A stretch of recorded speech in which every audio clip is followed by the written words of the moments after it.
शारदा नगर गांव में भिक्षु बोलकर एक बूढ़ा रहता है। उसको पत्नी और लड़का रहता है। लड़के का नाम लड्डू था। वो बेवकूफ और बददिमाग वाला था, पर खुद को सबसे ज्यादा समझदार और बुद्धिमान समझता था। माँ बाप कितना भी बताए तो वो सुनता नहीं था। क्या बोले? मुझे अकल नहीं है क्या? किसने बोला? इस दुनिया में मैं ही अक्लमंद हूँ। वो तुमको समझ में नहीं आएगा क्योंकि तुमको अकल नहीं है, इसलिए अब दोबारा मेरे अक्लमंदी के बारे में बात किए तो अच्छा नहीं होगा, कह देता हूँ तुमको, करके बोलता था।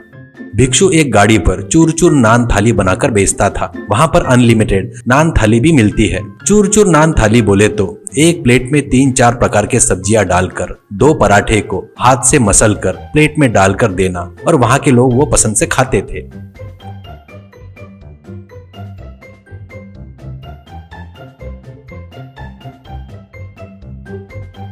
एक दिन पिताजी, बेटा लड्डू, मेरी उम्र बढ़ रही है, अब मैं गाड़ी का धंधा नहीं संभाल सकता, तू आकर मेरी जिम्मेदारी ले सकता ना? मैं आराम करूंगा बेटा, ऐसा कहता है। लड्डू, ठीक है पिताजी, पर मैं मेरे स्टाइल में धंधा करूंगा, तुम बताए वैसा नहीं करूंगा, ऐसा कहता है। भिक्षु, ठीक है बेटा, पर तुझे कुछ करना नहीं है, माँ तुझे सब्जियां बनाकर देगी, तू गाड़ी पर सिर्फ पराठे बनाकर सेक कर मसल कर प्लेट में डालकर देना है, बस, ऐसा कहता है। लड्डू, अरे यार वो मुझे पता है, इतना की रोज की कमाई कितनी होगी उस गाड़ी पर, ऐसा कहता है। भिक्षु, खर्चा निकाल कर रोज के 2000 बचते हैं बेटा, ऐसा कहता है। लड्डू मन में, अच्छा इनको धंधा करना नहीं आता इसलिए उतना कम कमा रहे हैं, सोचकर, ठीक है, गाड़ी मुझे सौंपने के बाद मैं कितना कमाता देखो आप, ऐसा कहता है।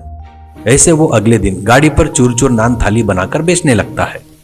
पूरा धंधा होने के बाद वो पैसे गिनता है तो पिताजी बताए वैसे 2000 रुपए रहते हैं। वो, ऐसे से कोई फायदा नहीं होगा, एक ही एरिया में बेचे तो कम मिलेंगे, वही पूरा गांव घूमकर बेचे तो बहुत सारा पैसा मिलेगा। वो दिमाग नहीं रहने से मेरे पिताजी इतने सालों से ये गलती किए, ऐसा सोचता है। अगले दिन एक घर में पति पत्नी बातें करते वक्त उनको बाहर से, अरे आओ जी, चूर चूर नान ले लो, चूर चूर नान, करके सुनाई देता है।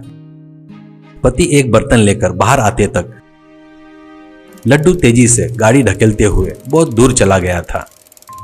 अरे आओ जी आओ, चूर चूर नान ले लो, चूर चूर नान थाली। वो देखकर उसको आश्चर्य होता है, इसकी ऐसी की तैसी इतनी तेजी से जा रही है, ऐसा सोचता है। और एक घर में बात कर रहे थे, अरे आओ जी आओ, चूर चूर नान थाली ले लो, चूर चूर नान थाली ले लो बाबू ले लो, करके सुनाई देता है। वो खरीदेंगे करके बाहर आते तक लड्डू बहुत तेजी से बिजली की गति से गाड़ी ढकेलते हुए जा रहा था। अरे आओ जी आओ, चूर चूर नान थाली ले लो, चूर चूर नान थाली।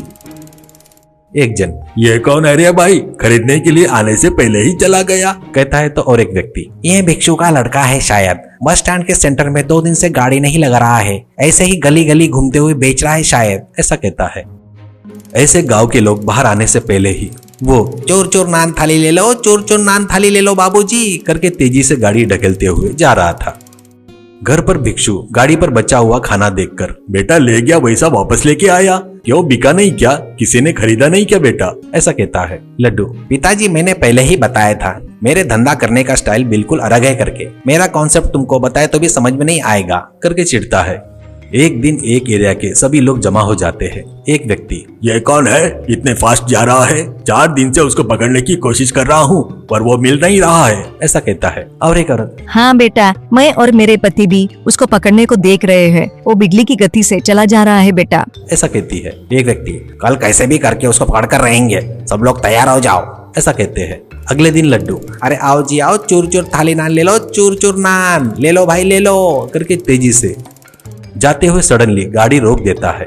वहां पर एक आदमी चड्डी पहनकर खड़ा था। लड्डू, क्या हुआ भैया, रोड पर ऐसे खड़े हो, क्या हुआ, ऐसा कहता है। वो, बाथरूम में था, तू जैसा ही चूर चूर नान बोला ना तुरंत आ गया, ए सब लोग आ जाओ रे, मिल गया, करके चिल्लाया तो सब लोग आ जाते हैं। वो उठकर खड़ा होकर, अच्छा कैसा चल रहा है भाई तेरा धंधा, ऐसा कहता है। लड्डू, क्या धंधा भैया, ठीक से नहीं चल रहा है, कहता है। तो लड्डू को 4 लगाकर, तू 100 किलोमीटर की स्पीड से चला रहा है तो कौन तेरे पास आकर खरीदेगा रे, ऐसा कहता है। तो एक औरत, हम लोग तेरे आवाज सुनकर बाहर आते तक तू चले गया तो कैसे रे। लड्डू, अरे मत मारो, गांव भर कवर किया तो अच्छा धंधा होगा, एक ही एरिया में आराम से बेचे तो गांव भर कैसे घूमता करके बेच रहा हूँ भैया, ऐसा कहता है। वो बातें सुनकर वो कितना विद्वान है करके सबको समझ में आ जाता है। उस गाड़ी में का सामान एक टोकरे में डालकर लड्डू के सिर पर रखकर, ए सुन, तू इस टोकने में के चोर चोर नान थाली पूरा बेचकर आकर तेरी गाड़ी लेकर जा यहाँ से, ये तेरी सजा है, ऐसा कहता है। लड्डू तुरंत अरे आओ जी आओ, चूर चूर नान ले लो, चूर चूर नान थाली करके बड़ी तेजी से भागते हुए चला गया। बस वहां के खड़े सभी लोग एक दूसरे का मुंह देखकर बेहोश होकर गिर गए।